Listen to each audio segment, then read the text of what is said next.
A note: following advice from work-life imbalance may lead to action being taken by HR, your family, the authorities, or higher powers.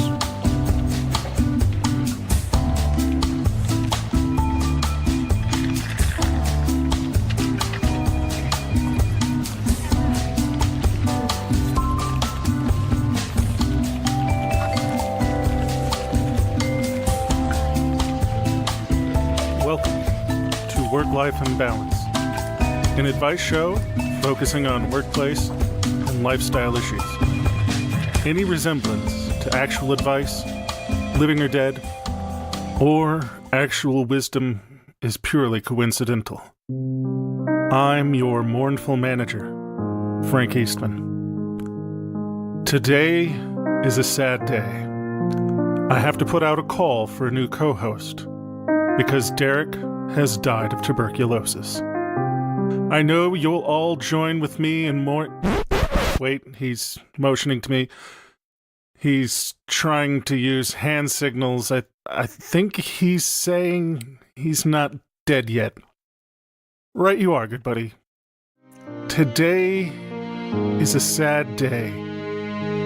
By the time you hear this, Derrick will have died of tuberculosis. Wait, he's got a pencil. Don't strain yourself, dear friend. Rest easy, knowing that I will go on. Oh, he says he's not dying. He just lost his voice, and we did a clip-isode to let him rest his vocal cords. All right, carry on then. So, I wanted to talk to you today about the literary treasure that is Chuck Tingle. Okay, I don't think I know what Chuck Tingle is. You have not heard of Chuck Tingle. All right, Chuck Tingle is a authorial powerhouse who was nominated for the 2016 Hugo Awards as a joke. He is a hyper-niche, absolutely crazy-ass gay erotica author. Well, with titles, my language. Titles such as "My Billionaire Triceratops Craves Gay Ass." Oh, the perennial classic. Pounded by President Bigfoot. And Space Raptor Butt Invasion. And then some of his crowning achievements are Pounded in the Butt by My Own Butt. and then, like, Pounded in the Butt by My Book, Pounded in the Butt by My Own Butt by Chuck Tingle. So this is the worst of the purple prose, but he's become something of, like, I guess an internet touchstone, just because his stuff is so crazy that it's obviously not meant to be taken seriously in any way, shape, or form, and the writing is truly atrocious. It's more, I think, joke fiction, which was why, like, it was intended to be an insult to the awards that this troll community had essentially thrown the vote and gotten this guy put up for the award. But then he kind of, ran with it. So, I mean, is this kind of like Halle Berry showing up to receive her own Razzie type of level? Like, you're not supposed to receive your Razzie in person. It's supposed to be, let's all make fun of them while they're not here. But then when they show up, it's like, oh, we can't really do the stuff we were going to do because it's really mean about you. I guess so. I don't want to live in this world anymore, Frank.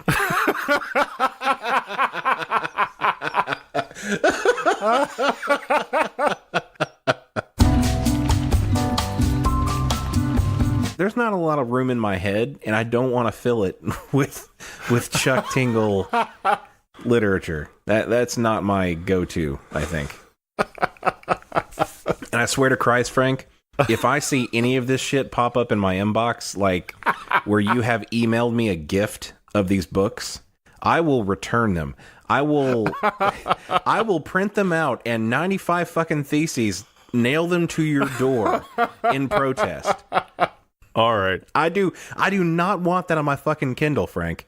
So I guess now would not be the time to tell you that he has got a podcast produced by the Welcome to Night Vale people, where various famous personages, well, famous in an internet sort of way, personages read his short stories.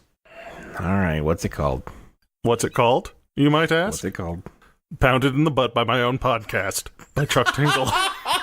I should have guessed. I should have guessed.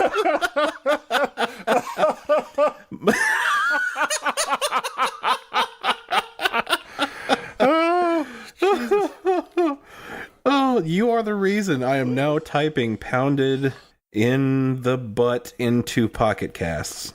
This is on you, Frank. You're going to get some weird ads after this, Derek. Oh, God. After this podcast, I get weird ads already.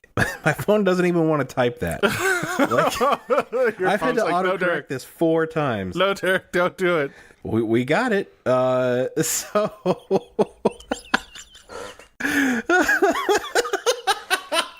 is so fucking dumb.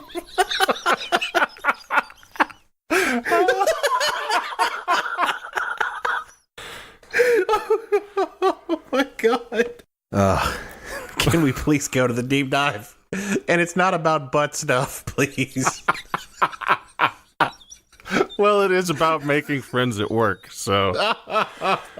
You have tainted my beautiful positive message. Oh, God.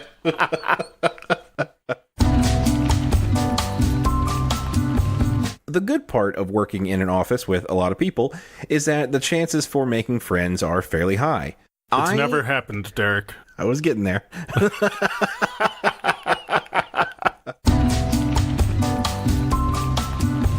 I think that whenever you go into a new office, you kind of scope out the people that are there. You kind of get this idea of almost like the levels in a video game. You can tell who is going, as far as friendships, are going to be easy mode and which ones are essentially like late game bosses.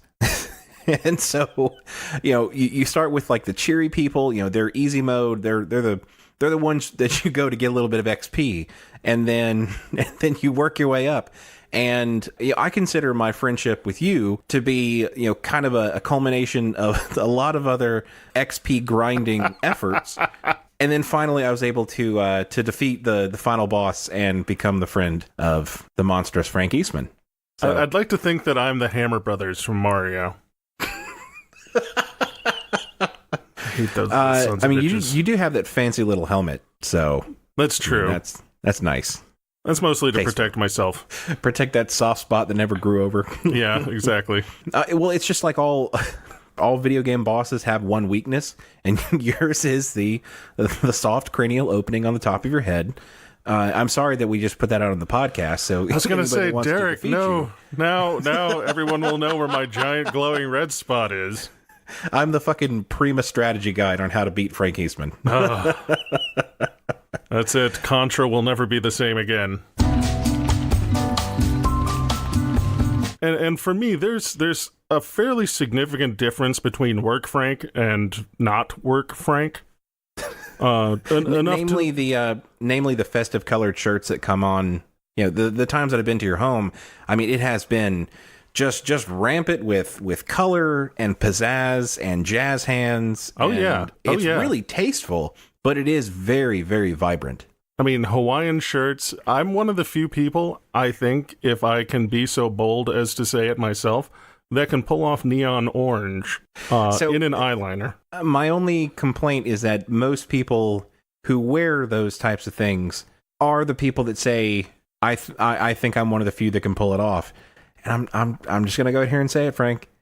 Every one of them are wrong. Well, I'll take it under consideration next time I'm at Sephora. No. The eyeliner part was not a part of that. The eyeliner, that's you, baby. You got that in one. So for me, it's kind of a long sort of sussing out period where, you're getting to know people, because one of the things that I have to do as part of my job is navigate working relationships with people who are very different from myself. Right. Politically speaking, socially speaking, things like that. I mean, physical size, like... All of these wee tiny people. You are Lord of the Lilliputians.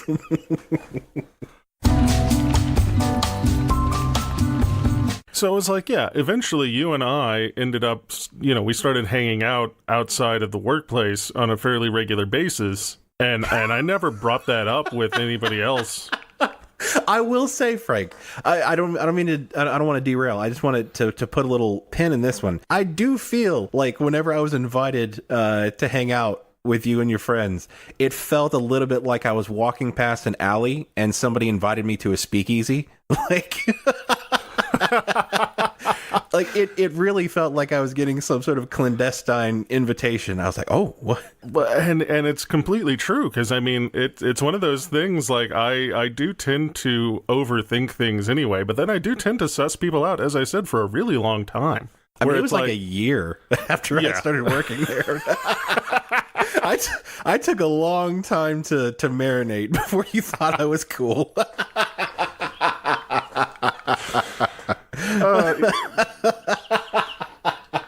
Yeah, being my friend and being in a secret cult are pretty much similar things.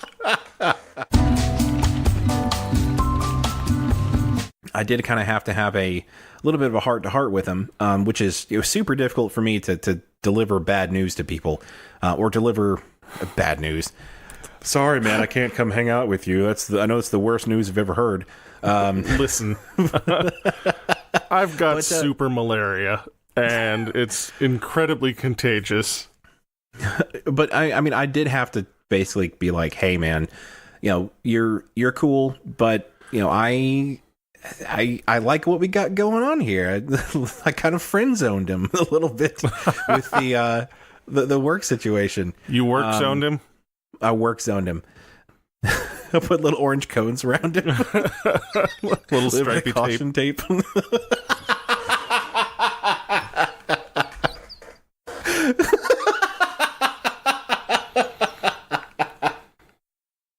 don't know why that one tickles me so much. Like just breaking out the traffic cones and just blocking this person into their office. I think there's a lot of women in the world that would like to be able to just, put up some caution tape and some traffic cones, and that would be the end of it. Oh, yeah. Oh, God. Can we make that a thing? Like, just every lady has, like, some of those collapsible traffic cones in their pocket. So anytime something happens, they can just work zone somebody. Yeah, they just kind of like drop a few of the cones. It's like, oh, sorry, you can't walk here. This is a work zone. And then they flee from the establishment. Want to get to an audience question? Let's do it. I may want to begin job hunting soon. Every time I see resume templates, I see sections for hobbies and interests. Are there some hobbies I should not list, like playing Dungeons & Dragons or Magic the Gathering? Or being into dance theater? Are there good interests to lie about and say I do have, such as sports or Bitcoin? Sent in by resume request in reform. So my first thought is that your instinct to not include D&D and Magic the Gathering, probably a good idea to leave those off. But at the same time, I would disagree. Like, used to 5-10 years ago, 100%, that'd have been like, no, don't put Dungeons and Dragons as a hobby. You will be laughed out of the office. Right. But for some things, some industries, it might be a positive now, especially something like software development. If you're like an actual software developer, right. Magic the Gathering, I think, is actually not the worst thing. I don't know, Derek. Like, I'm going to disagree with you again, and I hate to keep interrupting and doing this. Okay, wait. So you disagreed when I said that D&D was not the best thing, and now you're disagreeing when I say that Magic the Gathering is an okay idea. Make up your fucking mind, Frank. Come on. With Magic the Gathering, that's like copping to having a coke habit. Like, they know where all your money's going. It's going to booster boxes. I mean, I guess that's fine, but... You're just over there scratching, waiting for the next foil. Man, cocaine's cheaper. That's all I'm saying.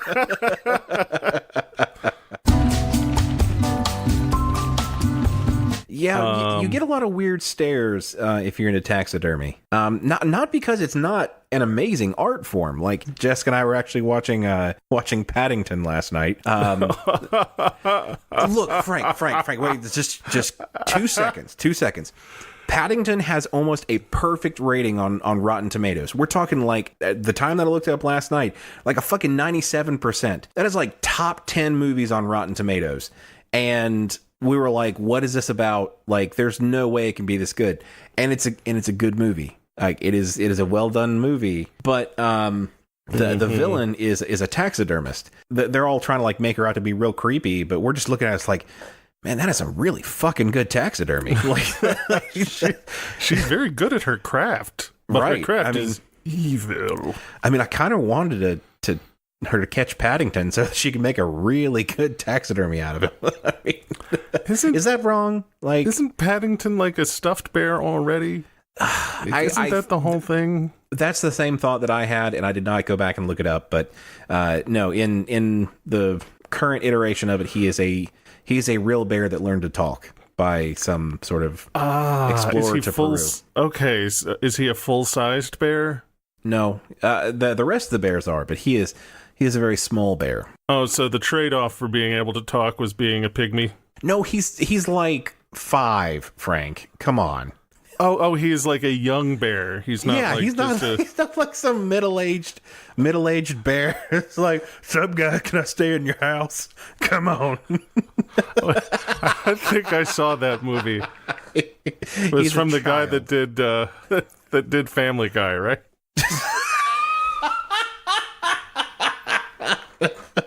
No, that was Ted. Would it be okay if I just read my boss's LinkedIn profile at the Boss Appreciation Day meeting at my company?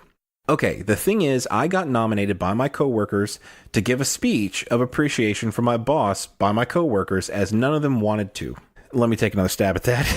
I did not realize the sentence was going to end that soon. The wrong emphasis on the improper syllable.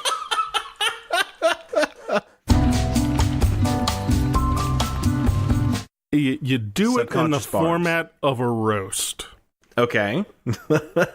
And I mean the roast is always a difficult thing to pull off, but at the same time, it's one of the few formats in which you can be completely honest about a terrible human being, and everybody still laughs. I've seen it done badly. It's very easy to do badly, but I think at the end of the day, doing a roast of grandma at her 75th birthday is probably not the right studio to do that in. I mean, I've learned the hard way it's not necessarily the best format for a eulogy, but... Oh, man.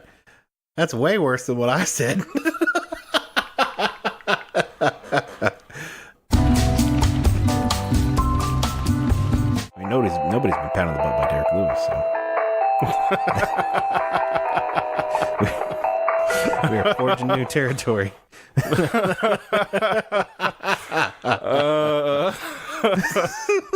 You can cut that if you want. That's fine. Oh, Derrick, you know that's staying in. That's probably going at the front of the podcast. That's our new promo. That's the new lead-in, man. I would like to tell you a story, Frank, and I think you'd be proud of me. All right. I nearly died before we started recording this podcast. So the assassins missed. But see, the problem was they used a rather unconventional tactic. They placed my cordless mouse, that is very dark in color, on my office chair. I just sat on it. That bastard went boldly where no man has gone before. I saw an episode of South Park about this. So I lost my religion and found it again, all in the span of about 10 seconds while I was extricating this thing from my anal cavity. I think I may have voided the warranty. This is why we say not to record nude, Derrick. Have you seen a Cold Stone Creamery lately? Just around? You know, I don't remember seeing one, but it's one of those things that I don't necessarily again, yeah, during a period in college, it was relatively popular, and everybody's like, let's go to Cold Stone. Let's have some late teens people who care nothing about anything. Let's let them just fondle our ice cream for a while. Like, that's just, Well, have you ever smelled something that smelled like Play-Doh and been like, that's a good thing? no, and especially, like, they're describing it. The first thing I thought of was they are describing some sort of wine, but then I know also they're describing Play-Doh, and so I just had the most unfortunate, like, this is the worst possible wine moment. And I'm sure there's a wine somewhere that is like, oaky with slight hints of Play-Doh. And now we know that slight hints of Play-Doh are sweet, slightly musky vanilla fragrance with a slight overtone of cherry. All the millennials that are getting into winemaking, they're starting to make things from our childhood. It's like this one smells like strawberry shortcake, the doll from the 80s and 90s. This one tastes like Push Pops. This one tastes like Push. Don't you fucking come at me about Push Pops, man. I'll kill some Push Pops. I know that for a while in the 90s, like, slime was big. Although apparently it's becoming big again in a make your own slime kind of thing. My daughter's like completely obsessed with like making slime out of glue and borax and then putting fragrances and stuff in it. But borax? You have to use borax to make that shit? Apparently, yeah, it's super healthy, man. Yeah, to make it, you just put Elmer's glue and then a little bit of bleach and a little bit of ammonia. They're training us to make mustard gas, Frank. Oh God. At least my child will be ready to make plastique when time for the revolution arrives.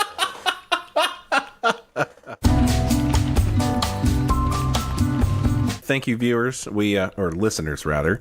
Hopefully there are no viewers, given your lack of pants while recording. Not to part the kimono, but yeah. Pardon the kimono, and I'm not wearing anything underneath. I like the way the silk feels on my nethers. On the plums.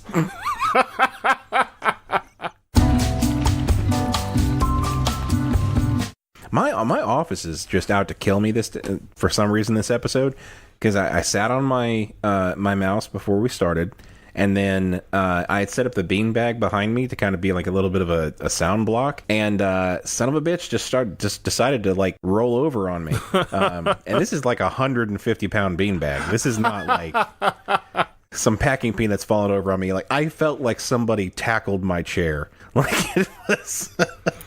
What the hell are you doing with a 150-pound beanbag as a sound baffle? Well, you make do with what you got, Frank. I guess so. I guess the kicker of it all is it's not really a good sound baffle. It's just it was like any port in the storm, I suppose. Hold on, let me fix this motherfucker. Jesus! It's like moving a dead body. Oh no, Derrick's gonna get trapped in it. The rest of the podcast is just gonna be Derrick calling out weekly for help from the other end of the room.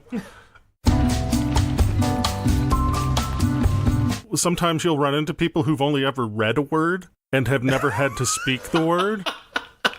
A lot. This will happen a lot with relatively rare, like, vocabulary kind of words where people just look at it and they're like, I think I'll just go out on a limb. I will say, there is one that gets me every time. It is the word misled. For some reason, that word misled, like I'd heard it. I'm sure I've said it before plenty of times. For some reason, there was some point in college, I was reading it out loud, or I was reading out loud, and it came up to the word, it said misled, and I said misled, and I was like, oh fuck me, I've never seen that written down before. So I guess it works in the opposite direction. I find that really rude to go through someone else's drawers. Here's a tip: alone. Never reach into someone's drawers without permission.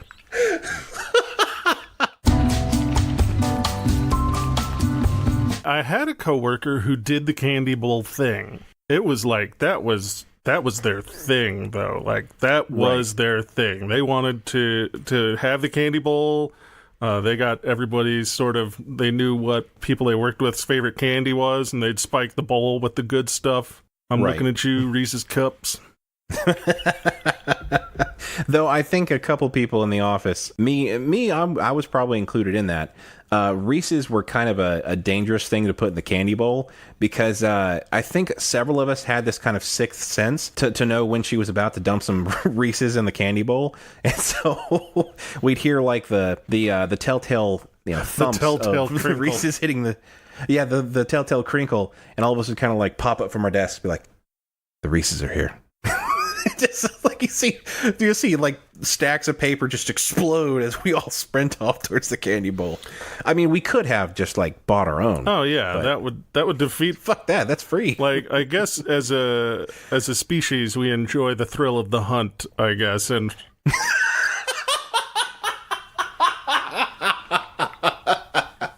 I did not want to feed. I wanted to hunt. The Reese's Cup is that much sweeter if we had to compete for it, stalk it through the savannah. I didn't think I was an apex predator, but I mean, here we are. Oh, how far the mighty have fallen, Derrick. They never said whether this was wrapped candy or loose candy. I don't think we don't have enough time to go into it here, but that changes the game completely. No, I'm going to be on a tear for hours, Derrick. We're going to have to cut that off, man. I'm sorry. I'm sorry, Frank. Unwrapped candy. We're back to the sticky thing again, man.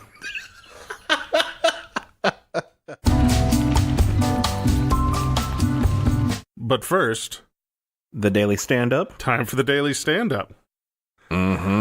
I won't distract you this time. I'll let you get right into it. Oh, that's fine. Shit, I had nothing prepared. I was counting on you.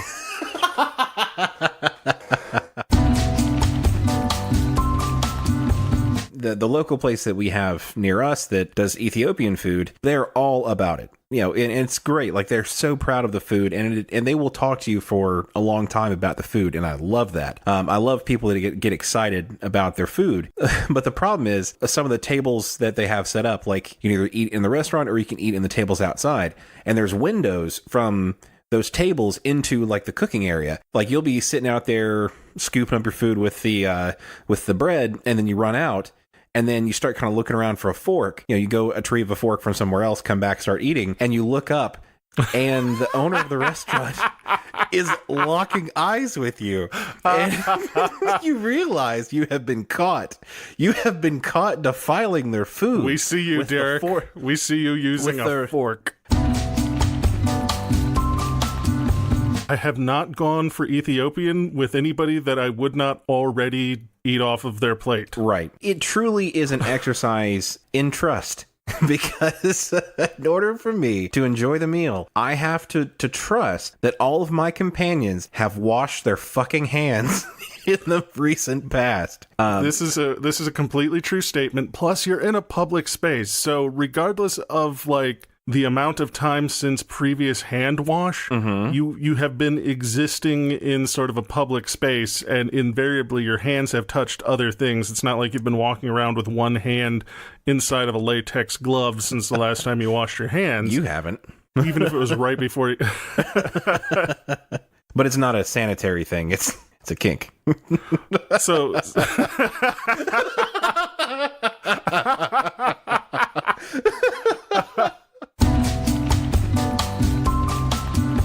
There's also a part of the same cultural food practice there that I think is like it's traditional for like a friend to like wrap up a little bite of food and feed it to their other friend as a sign of respect. Yeah, Derrick, I love you and all, man, but I ain't gonna have you wrapping up anything and finger stuffing it in my goddamn gob. Like, that's just not gonna happen, man. Yeah, me finger fucking your face with Ethiopian food does not sound like a good afternoon. All right, Derrick, want to get to an audience question?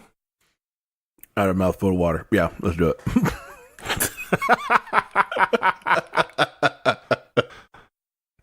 I'm ready. Okay. Come on.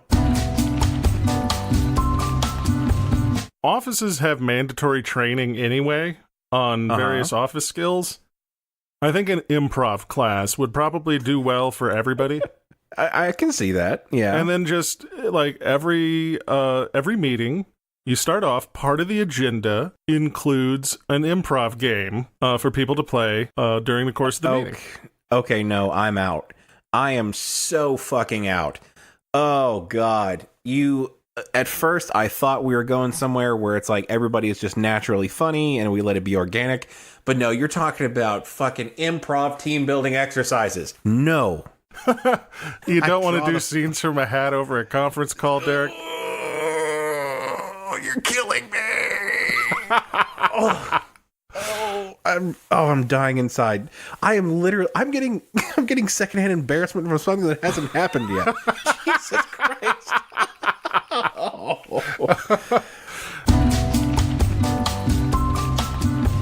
What would your feelings be on the office clown? And by office clown, I mean literal clown with the face makeup and everything. You know, I don't have a big problem with clowns. I don't like clowns. Like, you will never hear me say, thank God there's a clown. But the clown is here at last. I'm not afraid of clowns, but I mean, I guess I'll take that back. I've never been pleased that a clown was there. I mean, at a birthday party, didn't really care. At the supermarket, didn't really care. Funeral, really distasteful and didn't care. So, what style of clown are we talking about? I'm thinking like Bozo, Pennywise, you know, the classics. Wait. Those two are not like one another. They're more alike than they're different, Derek.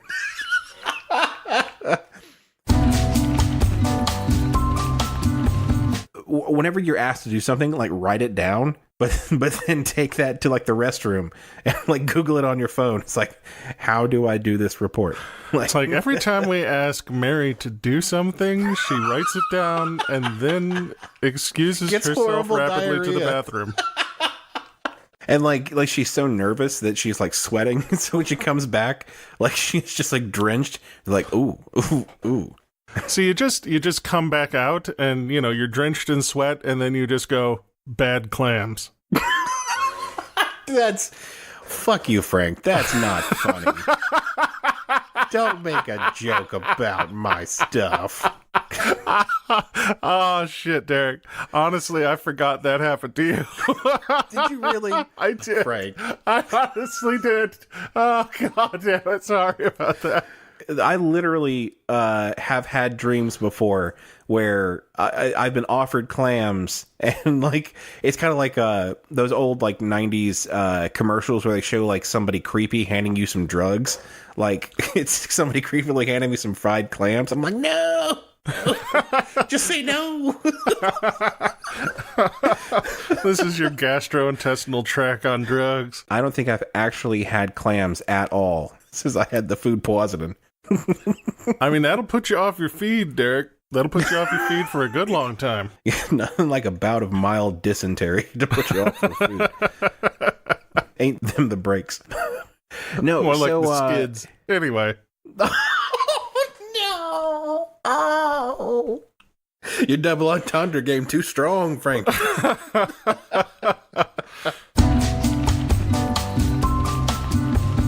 See, we're getting into my other thing and another thing. Like, this is my bit. There we are. We're here. We've arrived at Frank's and another thing. The whole point of it is if you are a company that is hiring somebody and you are relying on somebody else to subsidize their paycheck because you won't do it, that makes you a shitty person. Tipping, donations, all that kind of stuff, those type of things all fall into that same category of if you have to get other people to donate to these people and you already pay them, you're just not paying them enough. That's all there is to it. Man, yeah. This was not a fucking funny bit at all, was it? Like Frank and Derek get real heated up about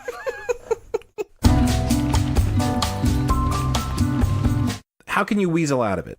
The first thing that comes to mind is the classic bit for if the policeman fraternal society calls asking you for a donation, is you say, I already gave at the office. Because it's fucking delicious if you say that while you're standing in the office.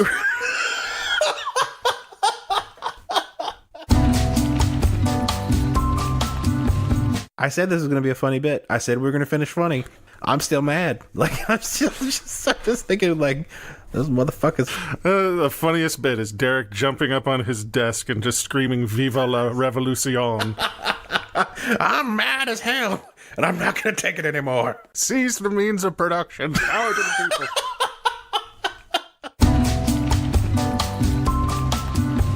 You know what else sounds terrible, Derrick? The words sound whole.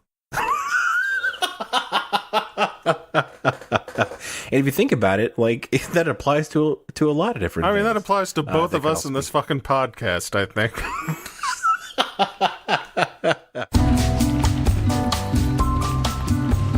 Now, do you think I could get a cool name on this podcast, like DJ Melly Mel? Those are some cool ass names. Like, we're just a couple of assholes using our real names. Like, that's awful. I mean, I announced for roller derby, so there I've got my nom de guerre, you know, like that. So I could bring that over to the podcast, but I don't know if that's necessarily on brand for us. And the thing is, like, I have never had any significant nicknames that were repeatable in mixed company. Like, the best one, I think, is Dirty D. But then again, like, that's not even like specific to just me. Anybody that has a name that starts with D, they could be Dirty D. So, like, I didn't feel quite as special. Well, how about this? One of these days. How about, because, you know, to stay on brand for us, DJ Khaki and Seersucker Slim. So I like the Slim. The part I'm not so thrilled about is the sucker part.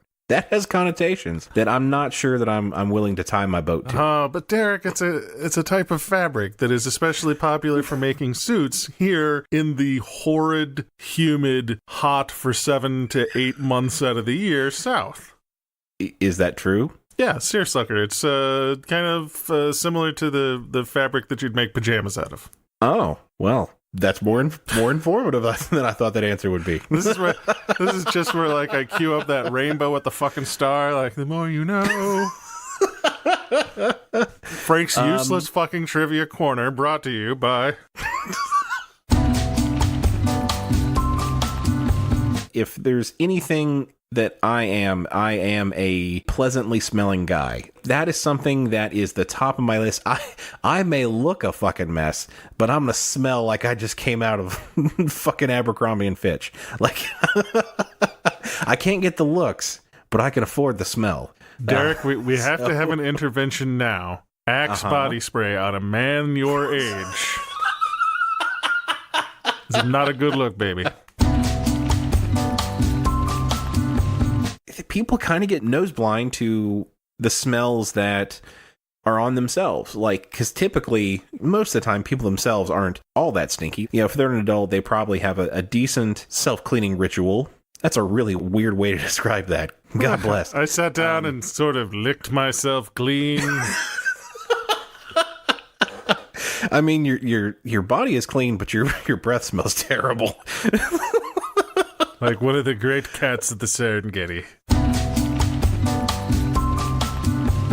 Growing up, we lived in this one house that had really bad mold problems.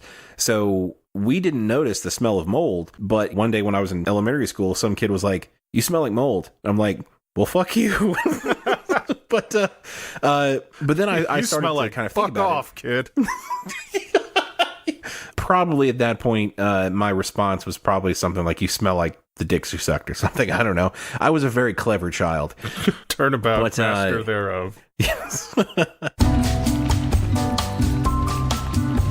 Some people are, you know, you've got allergies or whatever, but a lot of people will entrust themselves to these new age sort of deodorant products and will have what I like to call a blowout at about 11:30 a.m. Okay. Please explain this blowout concept. What I've seen is that these products will work to some extent, but then it just kind of goes away. It's not like a gradual fading. It's like everything is fine, and then... I'm sorry, Moon Unit, but your crystal has run out of energy here at about 11:30. I hope that my deodorant that I bought at Target works better than some of that hippy-dippy stuff. Because the last thing I want people describing about my smells is in terms of 11:30 blowout.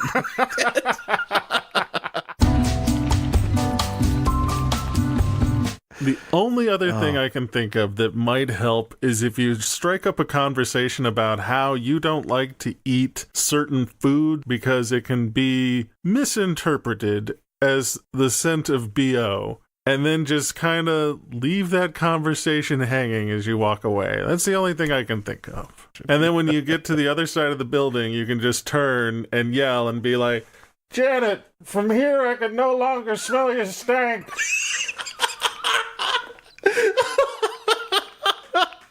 And see, you also provided a very important function for them, because now they know what their stink perimeter is. It's good to have boundaries. And by boundaries, we mean the perimeter of your stank lines.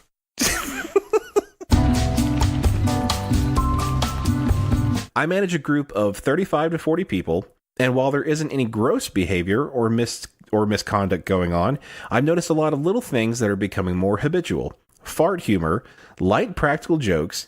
I've seen instances for a while, but never said anything because I don't want to be that manager. But now I notice it more often, and it's starting to give me that little feeling in my stomach that it's not right and could lead to a bigger culture of poor manners and professionalism. No one has complained or anything. I just know it's not right, and I wish I would have put a stop to it from the beginning. Do you think it would be wise to have a meeting to address the overall professionalism in the office, or start addressing the instances immediately one-on-one? Ugh. What a turd.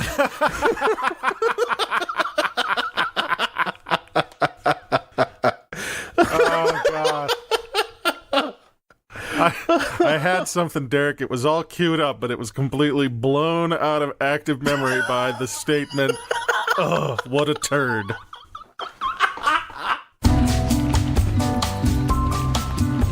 Time for the daily stand-up. So guess what yesterday was? What was it? Yesterday was the summer solstice, Okay. and more importantly, the Fremont neighborhood in Seattle Solstice Festival. Kat texted me early in the morning to say outside of my window, there are a whole bunch of naked people on bicycles. Well, I guess I don't really have to ask what the accoutrement of the holiday is. Apparently it is naked people on bicycles? Naked people on bicycles. That is apparently the big thing for the solstice, the summer solstice in particular. The winter solstice might be a little, nippy for that particular wardrobe choice. But yeah, apparently there, the tradition is to get all like covered in body paint, do like a whole big body paint costume, and other than the body paint, just hop on your bike all natural and ride it in a big parade. That I could not think of anything worse than slathering myself up in paint and giving myself a bicycle seat suppository. That sounds absolutely dreadful. And they've got like a whole website for the festival. And there is a FAQ, and within the FAQ are questions like, is this an all-ages festival? Which it is. And so there is a note that is like, please be courteous and take into account the eye level of children when deciding on your outfit off the bike. What the fuck does that mean? I think What are you talking about? I think it means, like, feel free to be naked on your bike, but get, like, a loincloth or something so you don't have the dangle whapping the children as you walk through the parade, like the festival grounds. There are other useful notes, like if you're going into any restaurants or bars in the neighborhood during the festival, please bring a towel, because Oh, no. otherwise it can take weeks to get the body paint off of the bar stools and benches. And in some instances, depending on the fabric, it may ruin them completely, so it is greatly appreciated if you bring a towel to sit down on. See, the body paint part of it that's completely practical. I am far more worried about the butt and genital schmutz that they would be imparting upon these things. You can get something to clean paint. There are some smells that just do not come out of fabric.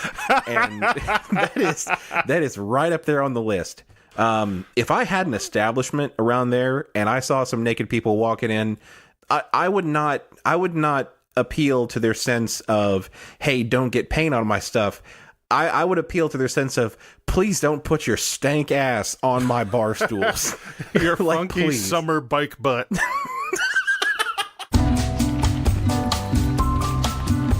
If they've got the summer solstice one, there's the winter solstice one. I think I could probably go in for the naked bike ride during the winter solstice, just given my body type. You certainly would be the last survivor, I think. I think so. Like, it would just be like, it's more of an endurance race. Like, the summer one is kind of a ha-ha festival. This one is just like the death race to see who gets across the finish line alive. And I'm pretty sure I could take all the kale-eating hipsters from the artist colony in a trek across the frozen north with, nothing but a bike seat for protection. Of the nude sports, I think this is the closest that your particular situation could come to performance-enhancing drugs. Because you have been training for that particular event your entire life, and you just didn't know. My time has come.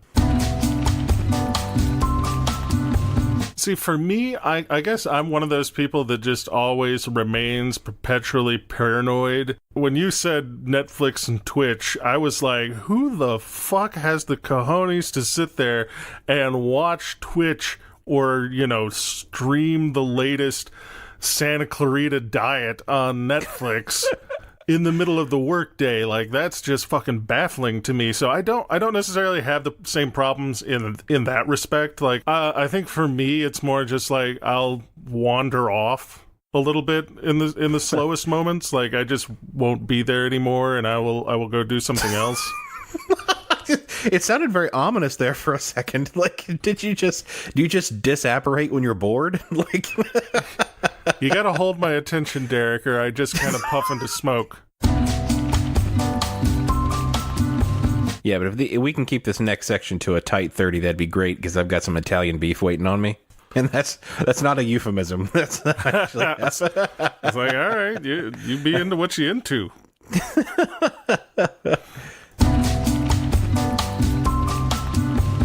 So our first one is from Papa D182, 5 stars, relatable fun. These hosts have great chemistry. I like their casual back and forth. They're witty, funny, and very relatable to the working class. The advice is from everyday people that share everyday situations. Really fun show. Everyday people? Working class?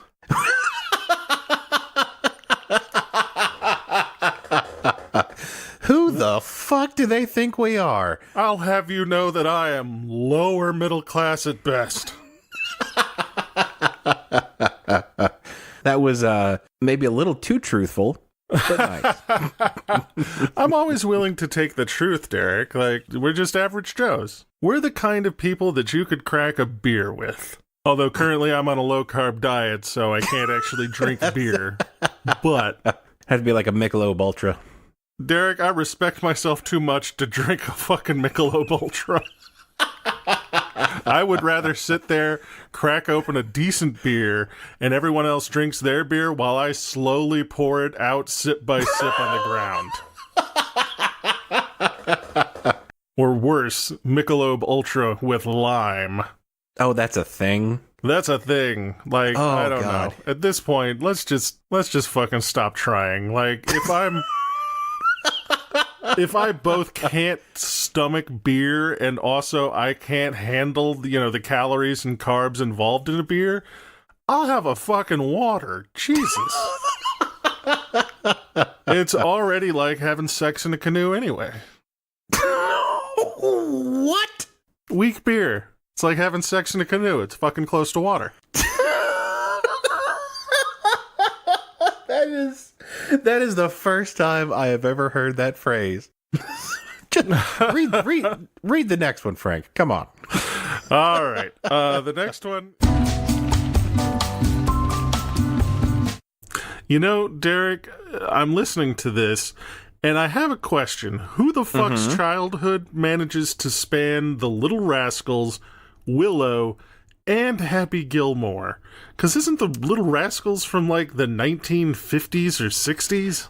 Not that one. Like, the one, like, the relatively new one from, like, the 90s, I think, where it's like, I got a pickle, I got a pickle, I got a pickle, hey, hey, hey, hey. You don't remember that one? The fuck, Derrick? I've been asking you for a theme song for the last 2 episodes, and you give me this pickle horse shit.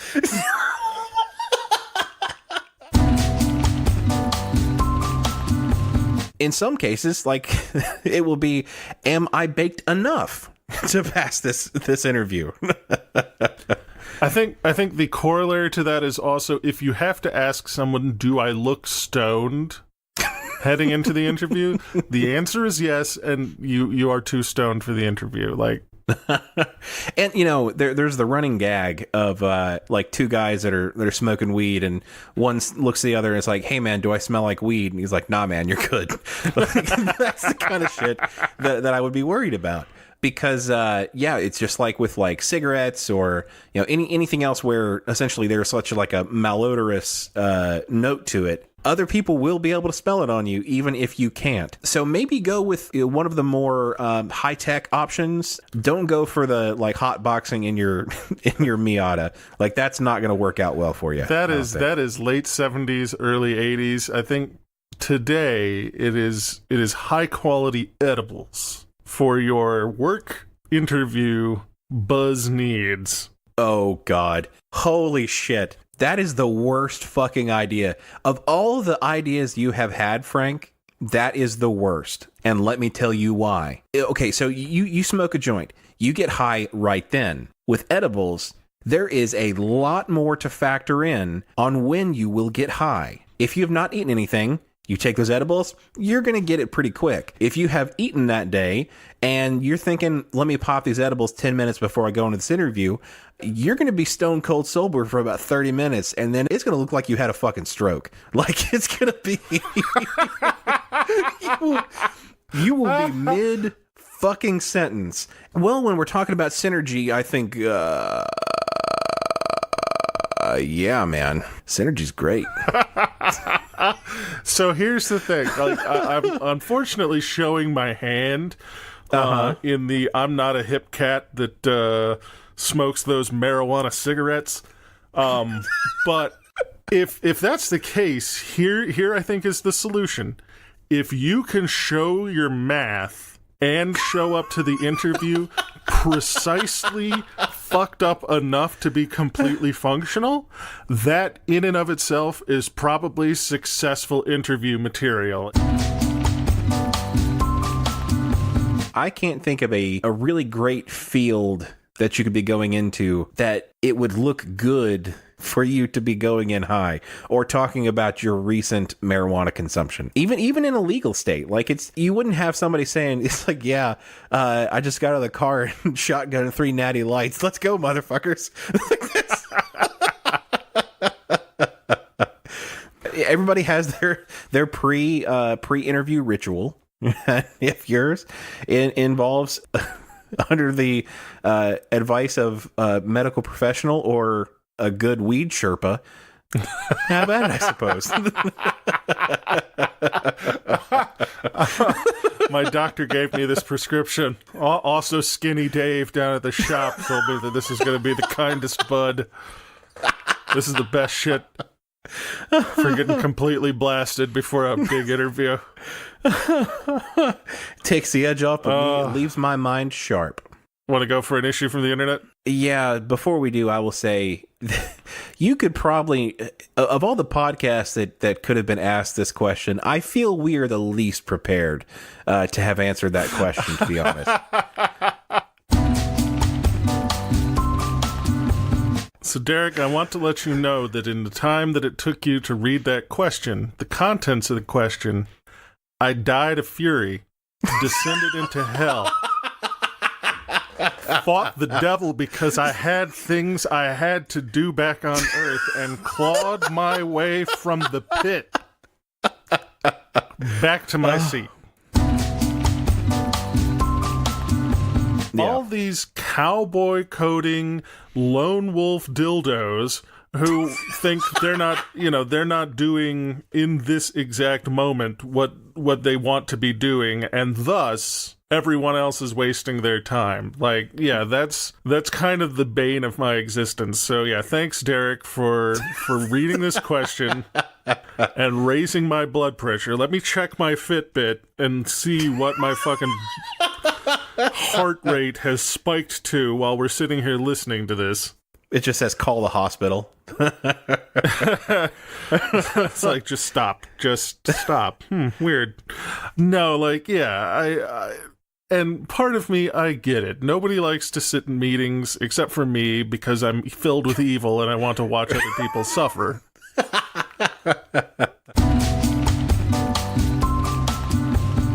He may be the reason that these meetings are going so long, either because of his incompetence or his obstinance. Obviously, self-congratulatory dildo. And, like... I'm sorry. So... For some reason, I had the mental flash of, like, an actual product called a self-congratulatory dildo. And my brain just went off on a tangent on, what does that mean? What can that product really tout as its benefits? I'm doing such a good job. It's got like a little speaker at the base of it, and it says about randomized 25 different phrases. I'm doing great. I'm getting you right to Flavortown. Anyway. I'm so mad, Derrick. I'm so mad. I was about to ask if you had succumbed to your fury. Look, Frank, you brought this on yourself from bringing up clams in like 3 different situations. I wouldn't have done it if I thought you were going to do this, Derrick. Revenge is a dish best served cold, unlike clams. You uncontrollably blasting from all orifices is far more funny than making me face the horrors I have to face every day at work. I mean, at least from here. I don't know. One of the many services that I provide is immersion therapy. And this is a safe space for you to encounter all the things that cause you so much pain. And I suppose at the end of the day, if the project manager was any good at their job, they would be able to succinctly and eloquently explain exactly the value people will get from this meeting. So perhaps at the end of the day, the issue really lies with the project manager all along. That's me looking deep inside, Derrick. Deep inside. That's all we wanted for you, Frank. This whole podcast has just been to teach you that maybe it's your fault. Sometimes. This was the longest and least effective goddamn intervention I have ever heard. This question made me start cocaine, so I think But it's we've okay. done the opposite of an intervention.